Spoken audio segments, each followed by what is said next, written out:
Employee Experience, ou experiência do colaborador. Cultura, proposta de valor. Employer Branding, jornada do colaborador. Hoje, vamos falar sobre o novo papel do RH. As áreas de recursos humanos das empresas estão passando por inúmeras transformações, e algumas delas, inclusive, conversam bastante com o mundo da tecnologia. Estamos de volta para mais um Debate no Café. Sou Marco Oliveira. Eu sou o Thiago Pierosi e a nossa convidada de hoje é a Leilane Borges. É isso aí, eu queria aproveitar para a gente já começar brindando.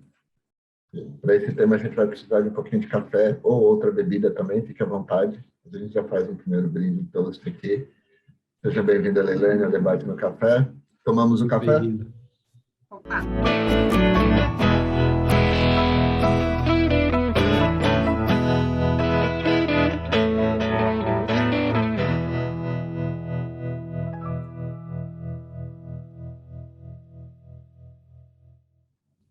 Leilane é publicitária de formação e hoje atua como especialista em inovação, cultura e transformação na Vivo. Depois de quase 18 anos trabalhando em áreas de marketing, a Leilane hoje está prestes a completar o seu terceiro ano na área de recursos humanos. Hoje, vamos conversar um pouco com ela para entender como está sendo essa reinvenção na área de gestão de pessoas e quais são os principais temas nesse movimento de mudança. Leilane, seja muito bem-vinda ao Debate no Café. Obrigada, Thiago. Obrigada, Márcio. Uma alegria estar aqui com vocês nesse Debate no Café, falar desse tema que é tão importante, tão relevante, falar sobre pessoas. É mais do que recursos humanos, né, que a gente ainda fala muito, passa lá no RH, mas é uma área de pessoas. A gente está falando aqui realmente de gente, então a gente tem mudado o nome e eu comecei a estudar sobre criatividade, trabalhar com inovação e todos esses temas que são mais ligados a pessoas acabaram me fazendo chegar nessa transição e falar e trabalhar, então, já há quase 3 anos na área de pessoas, atuando em alguns temas aí, como o Thiago falou, e poder contribuir e conversar um pouquinho com vocês nesse debate. Ótimo. E eu queria começar, já que a gente vai falar de pessoas, né?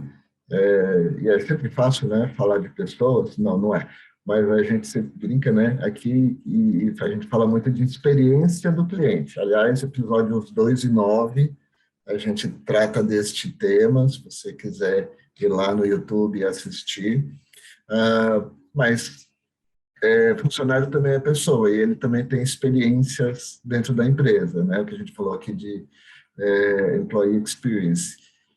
A gente consegue fazer alguma correlação, Leilane, de experiência do cliente, experiência do colaborador? Como olhar hoje para a experiência do colaborador? O que é importante? Excelente ponto, Márcio. A gente já há algum tempo fala sobre a experiência do cliente e a experiência do colaborador é algo um pouco mais novo que a gente vem discutindo. Por quê? Porque a gente entende que para você atender bem o seu cliente, você tem que estar com o seu colaborador aí bem em dia, né? Um colaborador que estiver triste, insatisfeito, o salário não caiu no dia, não tem os benefícios, não tem um ambiente propício para o trabalho, ele não vai conseguir dar o seu melhor para o cliente. Então, hoje a gente vê aí em diversas frentes falando do tema do EX for CX, né? Quando você melhora o Employer Experience, você melhora o Customer Experience. Então, as coisas são ligadas totalmente, a gente acredita que isso, uma coisa está com a outra, então, por isso que tem se falado tanto, né? Quando você foca nas suas pessoas, você consegue gerar resultado, isso a gente vê que empresas que focam na experiência do colaborador, elas conseguem ter uma maior satisfação do cliente e, consequentemente, ter mais lucro, né? Então, não é algo só que é bonito de se falar, é algo que, inclusive, ajuda na sustentabilidade aí de muitos negócios. Pode falar aqui que colaborador feliz é igual a cliente feliz? Eu acho que é até um pouco mais, né? Eu acho que um colaborador feliz, ele pode fazer muitos clientes felizes, né? Então, porque um colaborador, ele não afeta um cliente, né? Um colaborador, ainda mais na linha de frente, ele pode afetar diversos clientes num único dia. Então, isso é exponencial. Quando você faz um investimento nas suas pessoas, nas pessoas da sua empresa, eles vão ser aí advogados da marca, eles vão ser fiéis escudeiros para poder fazer o atendimento, fazer a venda, fazer o tratamento. Então, tudo isso é muito importante. Então, eu diria que é realmente exponencial o que pode ser feito quando você investe nisso, focado no seu colaborador, que é o seu primeiro cliente. O Marcos está falando, né, de Customer Experience, que a gente já falou, né, no canal, a gente fala bastante desse tema sempre, e a gente sempre vê que em Customer Experience existe um método, um passo a passo, vamos falar assim, né? Então, existe uma forma de se implementar um bom Customer Experience para que a gente tenha boas experiências e tudo mais. Quando a gente fala de Employee Experience, também tem um método, existe isso já está super disseminado, todas as empresas conhecem, é algo extremamente novo que ainda não existe uma metodologia para a gente seguir. Como que a gente está nisso?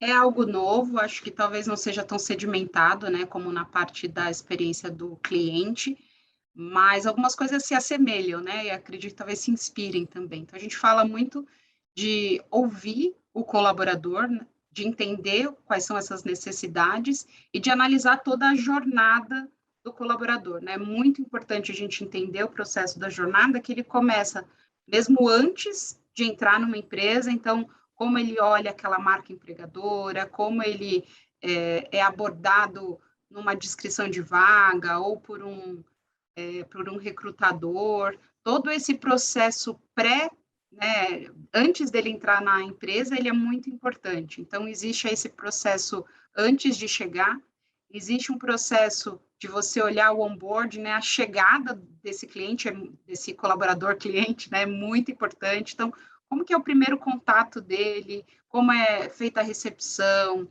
os outros colaboradores, o gestor, o detalhamento de todos os benefícios, como é feita a proposta, tudo, até ele chegar e sentar na cadeira, né? Então, a gente fala que até ele sentar na cadeira, receber os equipamentos que ele vai precisar. Então, é todo um processo que acontece quase tudo ao mesmo tempo, mas é de extrema importância, porque a primeira impressão é a que fica. Então, se você chega, mas não chega direito, já gera todo um desdobramento que acaba dificultando. Então, depois desse momento inicial de atração, o momento de chegada, de onboarding, começa todo um processo ali de desenvolvimento, né, para ele chegar na cadeira, sentar, começar a se desenvolver profissionalmente, pessoalmente, conseguir fazer as suas entregas, e depois de amadurecimento desse processo, a gente entende também que o colaborador entra num momento de escolha, né? Quando ele vê esse segundo ponto, ele pode escolher seguir a carreira dele ali, depois de um tempo, né, de maturação.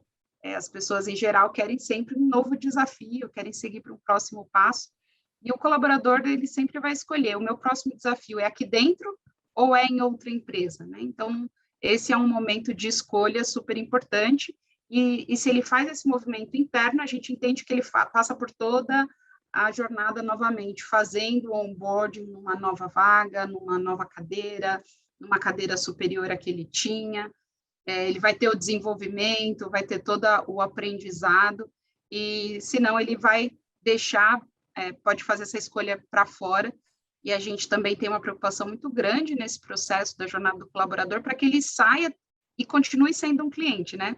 Para que ele não saia da empresa com uma mágoa, com um problema. Então, como é que você fecha esse ciclo de uma forma que o colaborador também saia satisfeito, né? Não tem nenhum problema sair, a gente não é mais como era antigamente, né? Que as pessoas ficam 25, 30 anos numa mesma empresa, mas que quando ela saia porque vai para algo melhor e não porque está triste ou algum problema ali na área. Então, esse é um ciclo básico, né, que a gente fala de acompanhamento da jornada do colaborador. Existe também muito mapeamento de personas, dentro de colaboradores, para você entender diferenças, momentos que esse colaborador está. Então, a gente já vê diversas metodologias muito parecidas com o que é feito para cliente, a gente fazer para o cliente interno, que é o colaborador, que é a pessoa que trabalha ali na empresa. Sem dúvida, tem tudo a ver com Customer Experience, tem tudo a ver com marketing, né? A gente tá falando, você está falando, eu estou vendo técnicas de marketing aplicada a pessoas, né? Aplicada ao colaborador. Então, nitidamente, o colaborador agora está se tornando um cliente, né, dessa empresa, não pode até consumir o produto ou o serviço prestado por ela, mas é um cliente dessa empresa também, né? A gente sempre fala que o cliente, ele é cliente antes mesmo de ser cliente, né? A gente já falou isso aqui. E aqui, você acabou de repetir, para atração, né? O momento de atrair é antes mesmo dele ser um colaborador. Então, já tem uma imagem que a empresa passa para esse potencial colaborador. E aí gerar a vontade, né? Tem empresa que não tem esse apelo, ou não gera aquela, nossa, gostaria de trabalhar nessa empresa. Então, tem um pouco disso. Então, ter esse sex appeal, né, é importante para a empresa hoje também, para poder atrair bons talentos, certo? E aí, Exato, interessante. Vai Interessante lá. você tocar nesse assunto, porque isso também é algo novo, né? As empresas desenvolverem a marca empregadora, porque às vezes a marca empregadora não é a mesma marca para um consumidor final. Então, se você fala assim, vem trabalhar aqui no grupo X, a pessoa fala, mas que empresa é essa? Nunca ouvi falar. E se você fala, não, vem trabalhar aqui, nós somos donos dessa marca, né?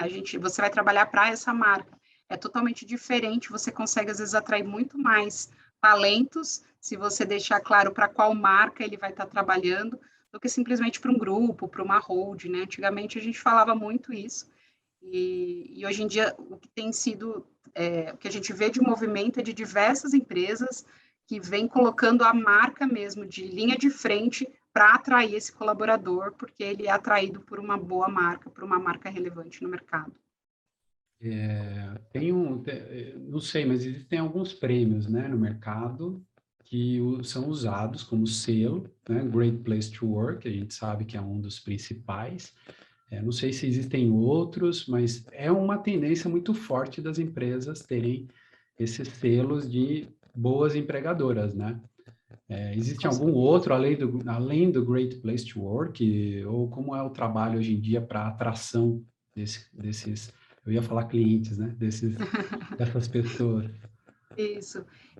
O Great Place to Work realmente ele é o mais conhecido. Existe um outro que é da FIA, que é um pouco mais recente, é um pouquinho diferente a pesquisa que é feita com os colaboradores, mas o Great Place to Work, ele é Great Place to Work, ele realmente é o mais sedimentado, que as pessoas conhecem mais, e cada vez existe uma preocupação maior. Então, por exemplo, nessa empresa que faz essa pesquisa, eles começam cada vez mais a destacar profissionais para, junto com as empresas, entenderem o porquê daquela nota, como pode melhorar, e quais são os pontos que estão diferentes de outros, concorrentes diretos. Então, assim, olha, o colaborador, ele não tem essa mesma visão na sua empresa por causa desses pontos aqui que você foi mal avaliado. Eu lembrei de uma outra agora que me falha o nome, mas tem um site onde a pessoa consegue colocar uma nota. Eu, que sou colaborador da empresa, consigo dar uma nota para a empresa onde eu trabalho. E aí o ranking é feito só por colaboradores que já trabalham ali. Então é legal que se você... Glassdoor? É a Glassdoor, obrigada. A É o Glassdoor, ela... antigo Love Mondays ou o contrário, alguma coisa assim, né? Eram duas empresas, a Love Mondays era aqui no Brasil, a Glassdoor era internacional, e a Glassdoor comprou a Love Mondays, e aí agora é tudo Glassdoor, né? Foi unificado aí todo o processo, os sistemas dele, o sistema dos dois, e ali é uma vitrine, né? Muito clara, que não tem nenhuma manipulação da empresa, e é uma coisa muito orgânica, né? Aquele a todo momento pode ser atualizado, e quando você dá informação, você consegue ver informações de outros lugares, então é uma plataforma bastante colaborativa e atrativa para quem está se movimentando no mercado. Márcio, eu lembrei do Reclame Aqui. Estou reclamando aqui, isso que eu ia falar. A gente está vendo aí, eu detesto usar esse termo, mas a gente fala do consumidor empoderado, né? Que vai para as redes sociais, fala bem, fala mal, fala o que for, das suas experiências com os clientes. E eu acho que a gente está começando a ver um pouquinho isso, principalmente no LinkedIn, né? A gente olha lá e vê pessoas que colocam os seus kits lá do onboarding, gente que entra para falar do seu processo de contratação ou para falar do seu processo de demissão, expõe mais as empresas também, e eu acho que as empresas, como não estavam preparadas para lidar com isso, com o cliente expondo a marca de maneira com que ela não controla, eu acho que menos ainda nessa área de relação com colaboradores. A minha pergunta, basicamente, eu queria começar a entender como que a gente pode usar marketing. A gente falou aqui no comecinho, o Thiago falou de employer branding, proposta de valor, falou de jornada, e a gente fala, e não tem a ver com endomarketing. Para mim, endomarketing é quando o passado morreu. Mas a gente tem que falar de propósito, a gente tem que falar de cultura. Como que a gente consegue utilizar, como que as empresas estão caminhando para falar de propósito e cultura? Da mesma forma que o Peter Drucker tem aquela frase lá que a gente usa para negócios, né, para marketing, muitas vezes, que é a cultura come a estratégia no café da manhã, né? Muitas vezes você monta lá toda uma jornada bonitinha, identifica a jornada do colaborador, cria os kits bonitinhos e tal, de fazer um monte de coisa tal, mas tem uma cultura na empresa. O quanto que a cultura ela pode ajudar, ela pode atrapalhar. Conta um pouquinho da sua experiência nessa parte de cultura, quanto que propósito e cultura tem a ver também com atração, retenção e atração, né, de colaboradores, de talentos.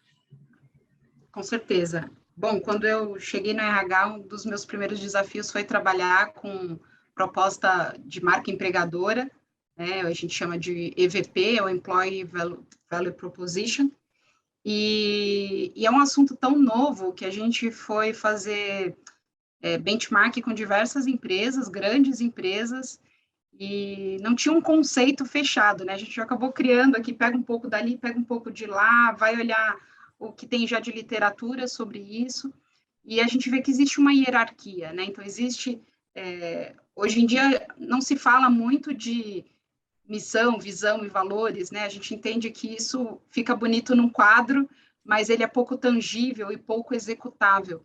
Então, a questão do propósito é algo que tem crescido muito, né, nas últimas décadas. Então, a gente entende que o propósito tem que ser algo maior, algo inspirador, é o porquê, né, da gente realmente estar colocando aquilo em prática, é o porquê de trabalhar em determinado lugar. E quando você tem esse propósito claro e definido, esse propósito precisa derivar qual é a sua cultura. É como que você faz com que a sua cultura converse com esse propósito. Mas ainda assim pode parecer uma coisa meio etérea, né? A gente começa a falar, mas como é que você tira isso do PowerPoint e coloca no dia a dia?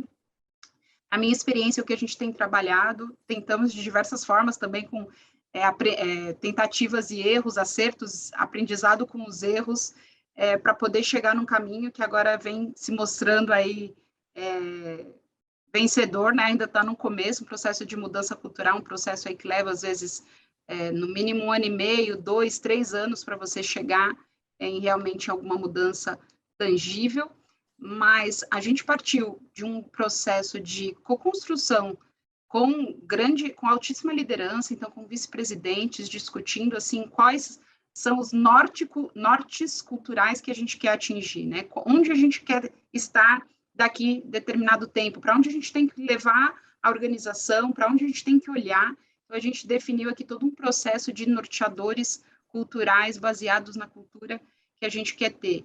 E junto com esses norteadores culturais, de novo, né, ainda está no PowerPoint, mas você já começa a descer do propósito, qual é a cultura que você quer, qual é o grande norte que você precisa seguir. E aí, quando você define quais são esses norteadores, a gente pode derivar para comportamentos. Então, quais são os comportamentos esperados dos colaboradores para que a gente consiga atingir esses norteadores culturais. E esses comportamentos, para sair do PowerPoint e fazer realmente virar verdade, a gente precisa trazer isso para os nossos sistemas, né? Os sistemas organizacionais precisam reconhecer esses comportamentos, né? Se eu tenho sistemas que reconhecem comportamentos, eu consigo chegar e entregar esses norteadores. E o que eu estou falando de sistemas aqui? Eu estou falando de como é o processo que eu faço avaliação de performance, qual é o processo que eu faço uma promoção, uma meritocracia, uma entrega de mérito financeiro, uma entrega de bônus. Então, se os meus sistemas organizacionais reconhecerem as pessoas que têm esses comportamentos, que conversam com esses norteadores, então faz sentido o que a gente está falando, e a gente vai conseguir fazer essa roda acontecer, e a gente acredita que a cultura é a intersecção dessas três coisas, dos norteadores, dos comportamentos e dos sistemas de pessoas, para fazer isso realmente virar a cultura. Agora, é importante, você estava falando da hora de colocar em prática, né? Eu entendo que talvez os maiores desafios, principalmente em empresas grandes, quanto maior a empresa, maior vai ser esse desafio, que é, de fato, fazer as pessoas compreenderem, todos os níveis compreenderem e agirem conforme a empresa espera, ou tangibilizar esse propósito, né, transformar ele em atitudes, que aí vira cultura, né? E vamos falar que nem em propósito para negócios, para marketing, enfim, começa do CEO, né? Começa do alto escalão, e eu entendo que para tudo isso também tem que começar do alto escalão. Eu acho que da mesma forma que um alto escalão, quando ele começa a agir de acordo com o propósito que ele quer, e ele é o guardião da cultura, ou ele age, né, o comportamento dele é o que é a cultura da empresa, eu acho que também fica mais fácil, fica natural para o restante da empresa compreender. Só para ilustração, título de ilustração, eu queria trazer aqui uma notícia que saiu hoje, eu vi hoje, né, e eu acho que mostra um pouco essa questão de como o alto escalão pode ajudar ou pode atrapalhar, né? Uma empresa, e essa eu vou citar o nome, quando é coisa ruim eu vou citar o nome da empresa, porque não está aqui no Brasil mesmo, então não tem problema. Está lá nos Estados Unidos, é uma empresa que chama Better de melhor, né? A empresa ainda tem esse nome, da área de hipoteca de residenciais, ela deve ter cerca de seus 10 mil funcionários, e o presidente, o CEO, fez uma conferência no Zoom com 900 pessoas. E ele começou a conferência falando assim: se você está nessa teleconferência, então você faz parte do grupo azarado que está sendo demitido. Então, os olhos arregalados de vocês mostram um pouco que não adianta a empresa chamar Better, não adianta talvez ela ter um monte de coisa, eu não conheço essa empresa, mas pelo nome a gente já vê, né? Melhor, você melhor o quê, né? E não adianta o discurso bonito se o alto escalão, então o alto escalão pode acabar com a cultura. Então, todo esse trabalho que talvez a gente possa fazer com uma atitude de um presidente, de um diretor, pode colocar tudo por água abaixo. Acho que essa seria o grande cuidado a ser tomado. Quais são os cuidados? Aí a pergunta: quais são os cuidados que tem que ser tomado na hora de fazer o EVP, na hora de colocar em prática? É mapeado cuidados, atenção? Como que isso é feito? Eu acho que acho que a gente pode separar em duas coisas. Uma é na concepção. Então, tem coisas que não adianta a área de pessoas definir e contar para os outros, né? Esse é um processo muito importante de ter uma co-construção, uma construção alinhada.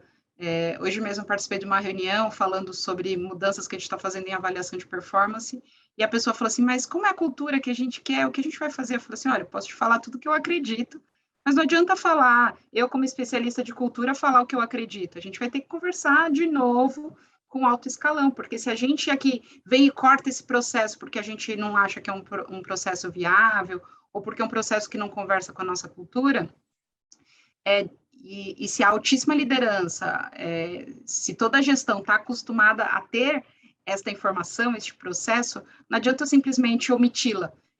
Ela vai ser gerada de alguma outra forma, se não for num sistema oficial da empresa, vai ser gerado de alguma outra forma. Então, a gente precisa, antes de criar qualquer coisa, alinhar, né, com esses stakeholders principais, né, com quem são as pessoas que, no final das contas, podem fazer uma uma videoconferência dessa e chamar os colaboradores de azarados, né? E um outro ponto é como você alinha depois, porque, ainda mais falando de grandes empresas, né? Você falou de um exemplo aí de uma empresa com 10 mil colaboradores, talvez não dê para alinhar isso 100% com toda a gestão. Então, como é que você faz um processo de disseminação dessa informação, de vivências,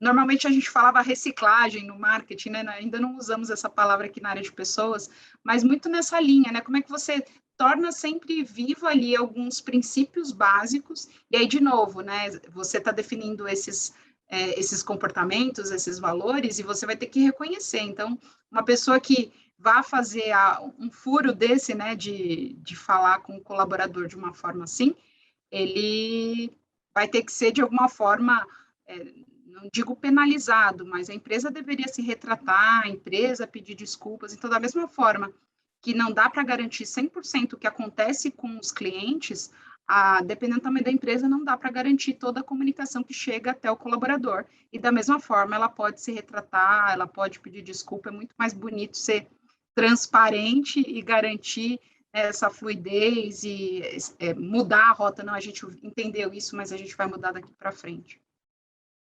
Eu acho que ser transparente mesmo quando erra, né? Pedir desculpa é fundamental. Mostra que a empresa também ela não é perfeita, né? E que ela tem as suas falhas, mas que ainda assim ela reconhece. Traz um pouco de humanidade para a coisa, né?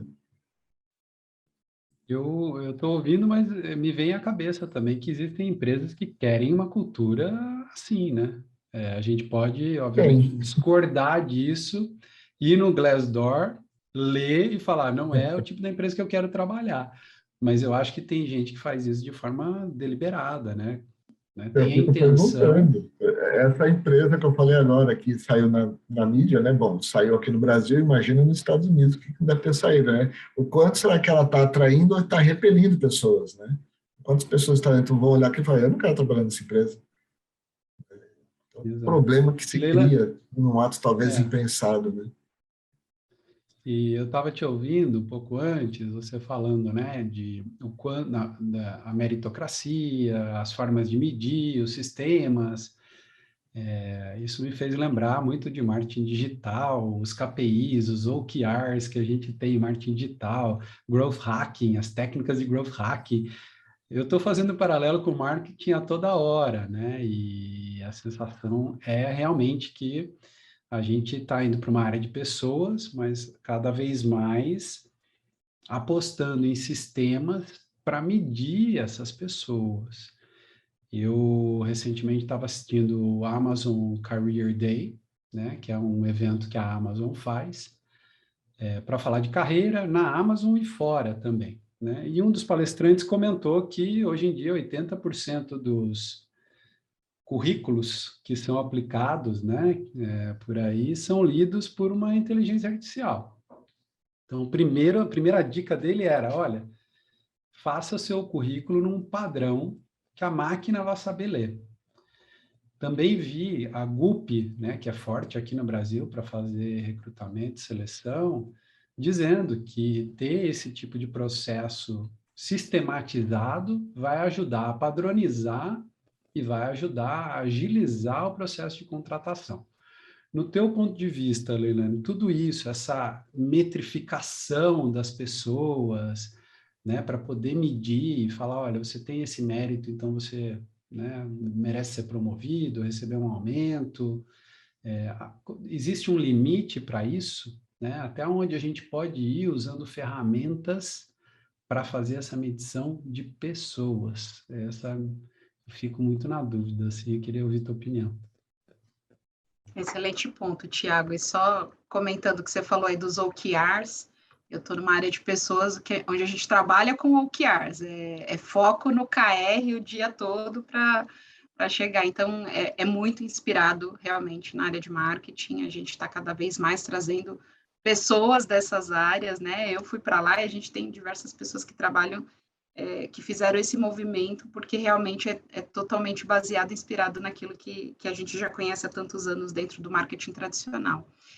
E aí, da mesma forma, né, que o marketing tradicional utiliza de diversas ferramentas aí para ver propensão, para ver, para fazer segmentação e uma série de coisas, a gente vê isso também chegando para a área de pessoas. Então, a gente fala muito de cultura data-driven, né, como é que você toma decisão sobre pessoas baseado em informações.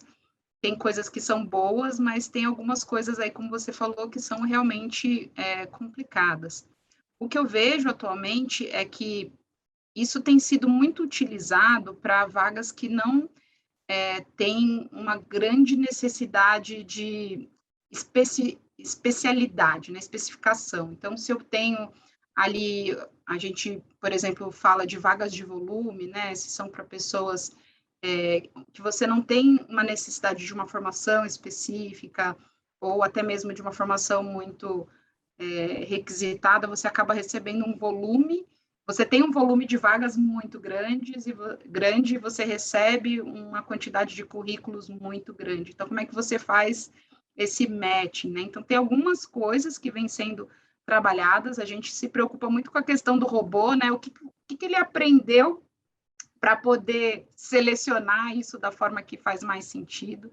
Eu tive recentemente num caso parecido com isso que a gente está falando aqui. Então, a gente está falando de cultura, mas eu estou falando de uma cultura que eu quero implantar, e a gente também queria atrair as pessoas de acordo com essa cultura que foi desenhada, aí, como eu falei, com norteadores, com comportamentos, e a única opção que foi dada pelo fornecedor com o qual eu já trabalhava era assim, me dá aí uma amostra de colaboradores, eu vou entender como são seus colaboradores e vou trazer colaboradores iguais. Eu falei, mas não é isso que eu quero, né? Daqui a pouco eu estou fechada numa bolha e eu só estou contratando pessoas iguais àquelas que eu já tenho. E a gente acabou indo para um modelo mais aberto, a gente não optou por isso, porque a gente falou, a gente não quer simplesmente replicar aquilo que a gente tem, a gente está querendo implantar algo diferente internamente, então por que eu vou copiar trazendo para dentro pessoas mais parecidas com o que eu quero? Não, eu quero ter uma outra visão, uma visão muito mais aberta, eu quero trazer o diferente, mas eu quero trazer pessoas que pensem e que concordem com os meus valores e com a cultura e com o propósito que eu tenho. Então, é complicado. Eu acho que a gente ainda não tem um consenso sobre isso, eu acho que a gente tem que trabalhar mais com bom senso do que com consenso. Então, tem coisas que a gente pode e deve apostar, dependendo da realidade, mas tem coisas que a gente tem que dar um passo atrás, né? Foi o que a gente fez recentemente, falou assim, olha, não vou fazer isso, vou optar aqui por analisar das ferramentas que você já tem de perfil, qual é o perfil que mais conversa com aquilo que eu espero, mais do que pegar toda uma parametrização de inteligência artificial e setar isso como a verdade para um processo de recrutamento e seleção. E você também falou de meritocracia, né? Então, como é que eu vejo isso? E aí a gente, falando de mérito, falando de questão mais interna, a gente consegue aproximar um gestor da pessoa, então você acaba indo para universos menores, onde você não tem essa necessidade de uso tão amplo da inteligência artificial e da seleção disso. Então, temos que aprender ainda como usar, testar, olhar, mas eu acredito que com parcimônia, para a gente não dar uma bola fora e estar fazendo isso ao contrário do que deveria estar sendo feito.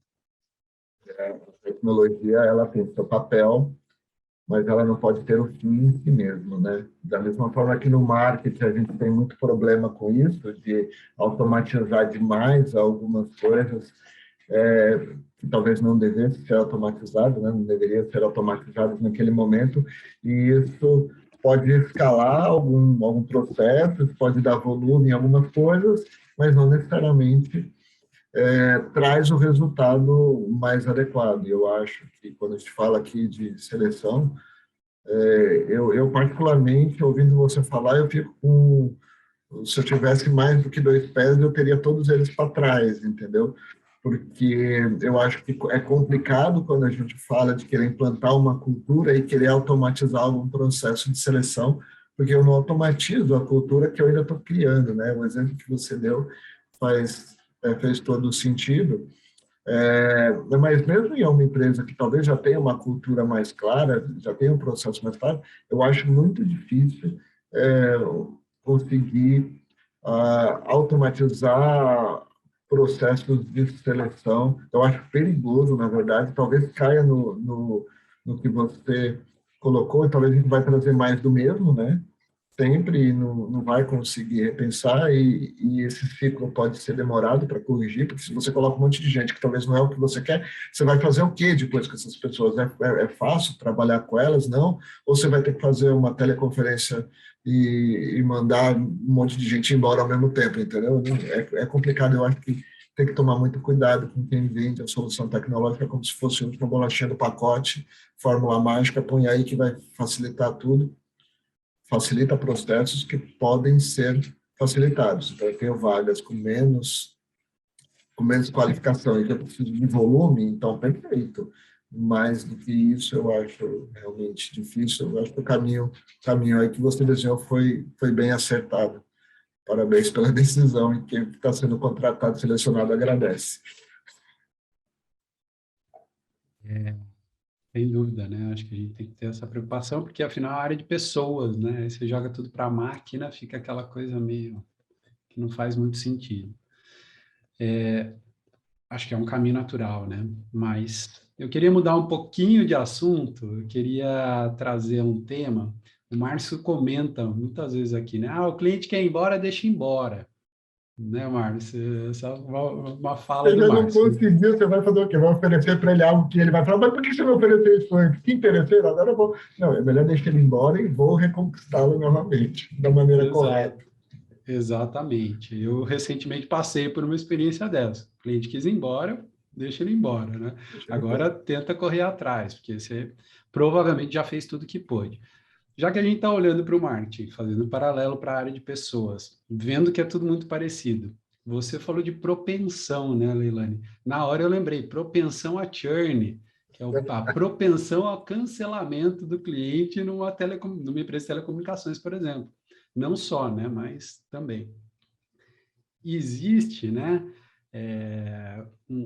alguma forma de medir a propensão desse colaborador ir embora? Vocês já estão fazendo isso, a gente já está nesse nível, e eu quero cruzar com isso um pouco do que a gente tem ouvido no mercado, que é um certo apagão de talentos, né, que pode vir a acontecer. A gente está num momento crítico no Brasil de formação de pessoas, a gente está num momento super globalizado, onde as empresas podem vir de fora do país contratar um brasileiro a um custo muito baixo, né? Então, a gente começa a ter aqui uma questão de apagão de talentos. Como que vocês hoje já estão olhando para isso, para reter os talentos? Eu falei de propensão e era de propensão de talentos mesmo, não estava falando de cliente, não. Então, já existe há algum tempo, a gente analisa esse tipo de informação, é muito parecido com o processo de você ver uma propensão de churn, né? Mas você vê aí uma propensão de saída da empresa, olhando diversas variáveis, e foi um modelo que foi e ainda está sendo testado, né? Então, marca ali quem tem propensão, depois de um mês vê quem saiu e vê como é que estava a propensão e vai melhorando esse modelo. Então, é algo, sim, que vem sendo olhado da mesma forma. E muito parecido também como é feito com o cliente, a retenção de colaborador também tem sido algo em voga, esse apagão de talentos ele está acontecendo.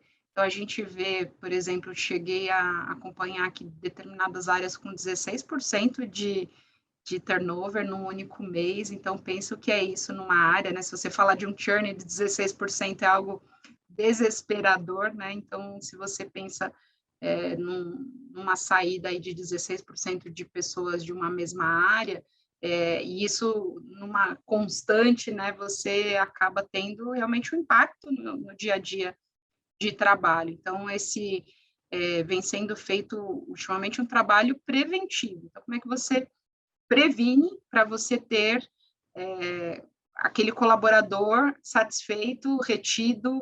Então, a questão da cultura é importante, a questão dos comportamentos, uma transparência muito clara de como são feitos os movimentos, as oportunidades, o mérito.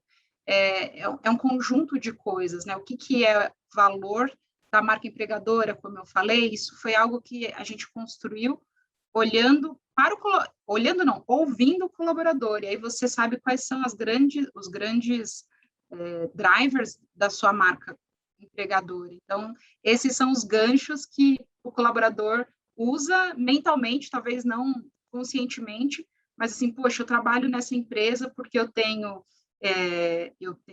bons benefícios, consigo ter equilíbrio com a minha vida pessoal e a minha vida profissional, eu consigo trabalhar de dentro de casa, que hoje é um diferencial para as pessoas, eu consigo viajar e continuar trabalhando, consigo ter uma experiência internacional enquanto eu estou trabalhando aqui no Brasil.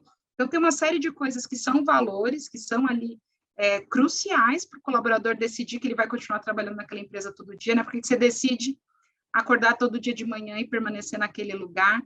Então, é um processo, sim, muito parecido com a decisão de compra do cliente, e cada vez mais ela vem se invertendo, né, num ponto que a gente vê muitos colaboradores escolhendo onde eles querem trabalhar, né? É claro que a gente vê diversos perfis de pessoas, tem pessoas que são mais conformistas, mais acostumadas, e aí não querem se movimentar, isso tem em qualquer lugar, mas tem aquelas pessoas que estão sempre antenadas e que de repente ficam pulando, né, de um lado para o outro, mas tem pessoas que estão olhando conscientemente para o mercado e vendo onde faz mais sentido, onde ela pode ter maior probabilidade de evoluir na sua carreira, quais são os diferenciais que uma marca pode trazer para o seu histórico. Então, isso é algo que as empresas hoje, olhando aí nota no Glassdoor, né? Nota no Glassdoor vira KR, Thiago, no final, né? Como é que está a minha nota ali? Então, isso é importante por quê? Porque, no final das contas, é algo que eu não consigo controlar. Eu tenho que melhorar benefício, eu tenho que melhorar a satisfação do colaborador, eu tenho que olhar o NPS, né, que é o NPS Employee, né, que é do colaborador. Então, a gente vai usando de todas as ferramentas que a gente já usou no marketing para dentro de casa, para olhar para o colaborador, e sim, elas são fundamentais para ajudar a gente a passar por esse processo desse apagão. Esse apagão aí está acontecendo, né? Ele acontece muitas vezes porque você perde os bons, né? Os bons estão saindo, quem fica é o ruim, né? O acomodado, o que você quer que saia é o que fica, e o que você não quer é o que, na verdade, está olhando, está buscando algo diferente. Muitas vezes ele é que sai e começa a sair, e você fica, de verdade, com dificuldade de achar pessoas não só com formação técnica, né?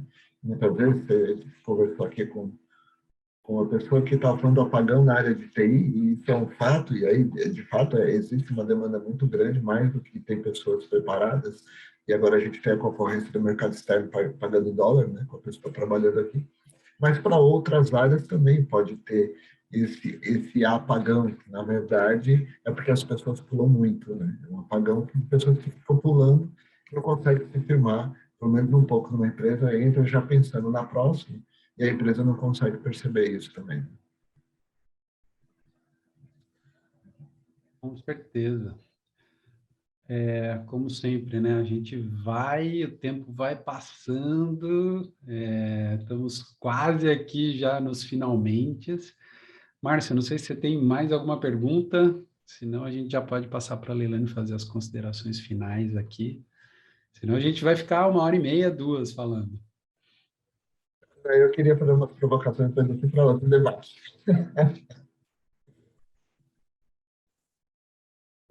Podemos ir para o final. Tá bom. Leilane, bom, eu já vou te agradecer pela participação, foi um papo muito bom, né? Aqui esse debate no café foi super interessante, a gente vem linkando, né, um com o outro, vários episódios se cruzam. A gente falou, o primeiro episódio foi de perfis plurais, que vai falar de pessoas, agora a gente está falando de novo de pessoas que se cruza com Customer Experience, que o Márcio já falou lá no começo, episódio 2 e episódio 9, a gente falou disso. E agora cruzando com pessoas, super legal, super obrigado pela tua participação.